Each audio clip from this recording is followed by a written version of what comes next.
This is Tara Love McGuire from the Down at the Crossroads podcast, and I'm going to show you how easily Vervain travels. This is my fourth time filming this, so this one better work. So, let's begin. I'm going to take you down here, and we're going to have a look at this pot. This is my pot of Vervain. It's kind of a large pot, wooden. As you can see, the plants themselves are very happy. They're doing very well.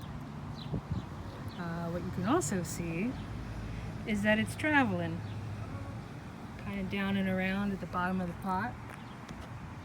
This is because Vervain is spread via seeds that go on the wind.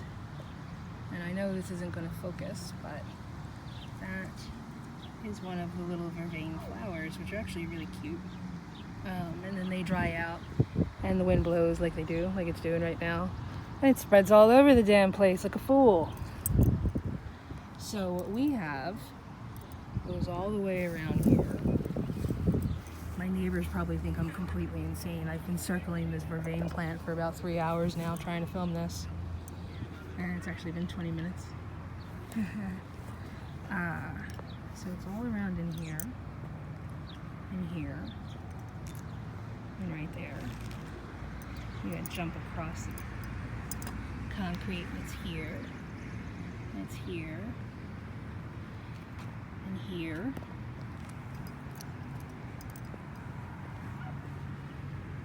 Little baby one. Some more. And Vervain. And Vervain.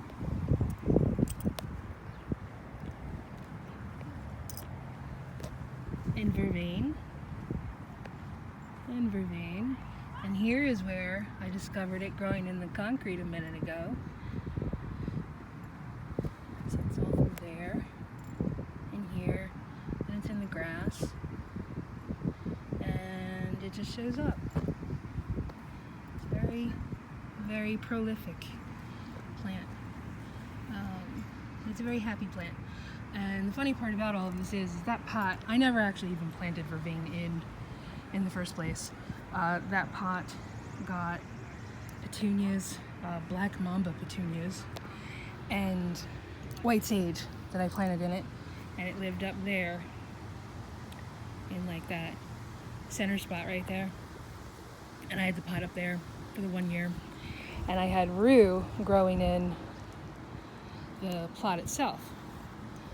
Rue was actually one of the first plants I grew, and rue wasn't doing very well because it needed total sun, and it kept leaning towards the sun. So I decided to dig it up, put it in the pot, and put the pot right there. Well, the rue didn't make it, and the pot was still there, and then all this Vervain started showing up. And the funny thing on top of that is that I originally planted the rue over here, and these are babies that showed up. There's another one too at the base of this monk's hood. Or that's the base of the nightshade. There's monk's hood right next to it that's actually dying. But that's where I originally planted the rue. And I had Vervain that I planted here, which is now full of belladonna. All my belladonna ladies, what?